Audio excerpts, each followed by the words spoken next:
I want to give all praise and glory to Yahawah, Bahasham, Yahawashi, Bahasham, Ha, Kodash. Double honors to our apostle elders, which rule great millstone well, and shalom to the elect wa abba babal. This is Ecclesiastes 7, verse 7. Surely oppression maketh a wise man mad, and a gift destroyeth the heart. Right? So when you come into this truth, you'll find yourself being angry because you learn of the oppression. But you have to grow in the grace, and a gift destroyeth the heart, which they'll try to give you things in this world to take your mind out of this truth. Better is the end of a thing, the end of this world, than the beginning thereof, and the patient in spirit is better than the proud in spirit.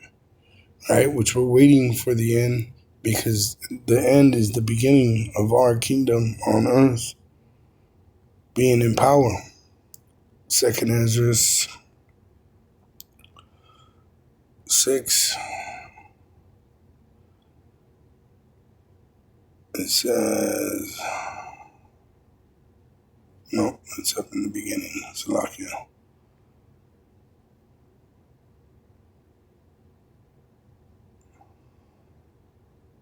Verse 9, 2nd Ezra 6 and 9. For Esau is the end of the world, and Jacob is the beginning of it that followeth. Right? So this is why it's better that we are at the end of Esau and at the beginning of Jacob, the kingdom of Israel ruling. All right, if we were at the beginning of this world being made all over, we'd have to go through all the sufferings that are written about in the scriptures. So it's good to rejoice to know that you're at the end of this thing that is written. All right, and now we're at the beginning of something better, which is Jacob's kingdom, Israel, which really it's Yahweh's kingdom, and he's got his son Yahawashi as the King of Kings, and Yahawashi is going to set up King David, the King of Israel, which Israel is going to be a nation of kings and priests. All right, and now, and the patient in spirit is better than the proud in spirit. Right, so we have to be patient to receive this blessing. And one of them is that our enemies are going to be our slaves. So like in Revelation 13 and 10. I'll start at 9. If any man have an ear, let him hear. He that leadeth into captivity shall go into captivity. This is the end of Esau's. Right? He's going to go into slavery. And the other nations, they're going to go into slavery under the Israelites. He that killeth with the sword must be killed with the sword. So we're at the end, so now they're going to suffer their judgment. Here's the patience and the faith of the saints, which it tells you in Revelation 14. It says, here is the patience of the saints. Here are they that keep the commandments of Yahawah and the faith of Yahawashi. See? So better is the patient than the proud. Better is the end than the beginning. Because now that we're at the end, we're going to receive these blessings of even having our enemies in slavery, which we're going to be ruling the kingdom of heaven. All right, we're going to receive our reward, which will be here on earth in the kingdom of heaven when Yahawashi returns. It says in Revelation 22 and 12, and behold, I come quickly, and my reward is with me to give every man according as his work shall be. See? So our reward, we have a reward in heaven, which is going to be here on earth. Right now, we're in a living hell under the wicked. It says in Proverbs 29, when the righteous, verse 2, when the righteous are in authority, the people rejoice. But when the wicked beareth rule, the people mourn. That's why it's going to be a kingdom of heaven for us. It's going to be hell for the Edomites, the so-called white race. The Israelites are the so-called Negroes, Latinos, and Native American Indians from North America, Central America, South America, and the Caribbean islands, which we've been enslaved and scattered all over the world many times over.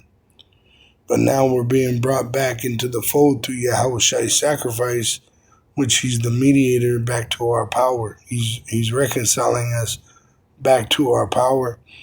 And now we're being able to hear that we are the righteous and the wicked are ruling over us. And that's why we're living in a living hell. That's why America is the valley of the shadow of death. For who? For the so-called Negro, Latino, and Native American Indian.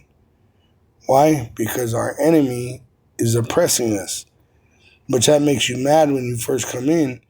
But when you understand the whole truth, it's all part of the program. All right? Because we're going to receive them. Why? Because the Lord is just. Right? Which we did sin. Don't get it wrong. We did sin. Right? But the Lord is going to deliver these Edomites in our hand. Let me go ahead and just get it right there in Romans. Because this is the will of Yahawah. Romans 9, verse 11. For the sons being not yet born, Esau and Jacob, neither having done any good or evil, that the purpose of Yahawah according to election might stand, not of works, but of him that calleth. So all these things played out to work out in our benefit. It was said unto her, the elder shall serve the younger. As it is written, Jacob have I loved, and that's why we're in slavery. He's punishing us as sons. But Esau have I hated. Right? So he don't punish Esau because that's not his son. He hates Esau, the so-called white race. That's why they think they're blessed, because they get away with all this murder. They're able to rob and rape these nations. Right? But the Lord's, he's angry because he's jealous for Israel. He's jealous for Zion. Oh, I spelled it wrong.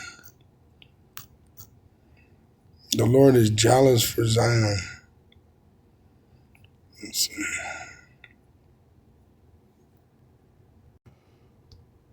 Here it is. Zechariah 8, verse 2. Thus saith Yahawah of hosts, I was jealous for Zion with great jealousy, and I was jealous for her with great fury. So that's why Esau is going to have to suffer that great fury, because he loves Zion.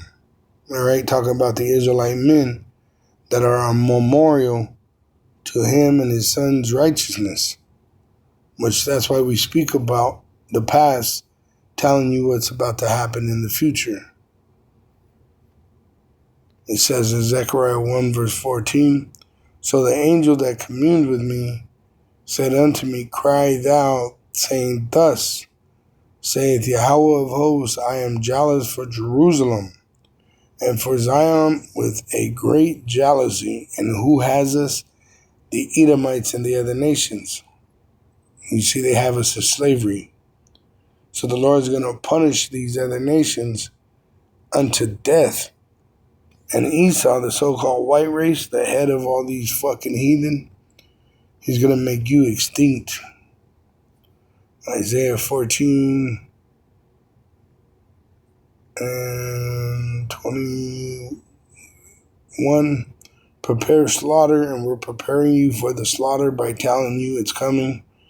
For his sons, for the iniquity of their fathers, because you're the Edomites, that they do not rise nor possess the land nor fill the face of the world with cities. See, so that you don't repopulate. Why? Because look what you've done to the earth. You're the wicked, and that's why he raised up his prophets. Isaiah 14 and 3, and it shall come to pass in the day that Yahawah shall give thee rest from thy sorrow and from thy fear, talking about the Israelites, and from the hard bondage wherein thou was made to serve, that thou shalt take up this proverb, this prophecy against the king of Babylon, the so-called white race, dealing with their elite, and say, how had the oppressor ceased, the golden city ceased? Yahawah hath broken the staff of the wicked and the scepter of the rulers. See? So the Lord's going to bring you down. Obadiah says, verse 3, the pride of thine heart have deceived thee, right? Your victories have deceived thee. Your victories have defeated you, or you don't think no one could take you down. Thou that dwelleth in the cliffs of the rock, so-called Caucasians, whose habitation is high, you like the skyscraper, live in skyscrapers, that saith in his heart, who shall bring me down to the ground? And that's the pride of these devils. Though thou exalt thyself as the eagle, the seal of America, it's called the great seal of America, is the eagle, and they used it in past generations to represent themselves. And though thou set thy nest among the stars, you have a space force. In 1960s, you said you touched the moon, the eagle has landed. It says, thence will I bring thee down, saith Yahawah. So Yahawah is going to bring you down by sending his son, and Yahawashi is going to mount you. He's going to mount you here in this land. Zechariah 14, verse 12. And this shall be the plague wherewith Yahawah will smite all the people that have fought against Jerusalem. Talking about the Israelites, the citizens of the city of peace, which have been exiled. Their flesh shall consume away while they stand upon their feet, and their eyes shall consume away in their holes, and their tongue shall consume away in their mouth. So the Lord is going to punish these heathen that fuck with us, that have us in slavery and that don't want to let us go. He's going to burn them. He's going to mount them here. He's going to mount them in the land of the valley of Jehoshaphat. This is Yahweh's judgment. All praises and glory to Yahawah Ba'Shem Yahawashi B'Shem HaRakakodash. Double honors to our apostle elders, which rule great millstone wow, and shalom to the elect wa abba.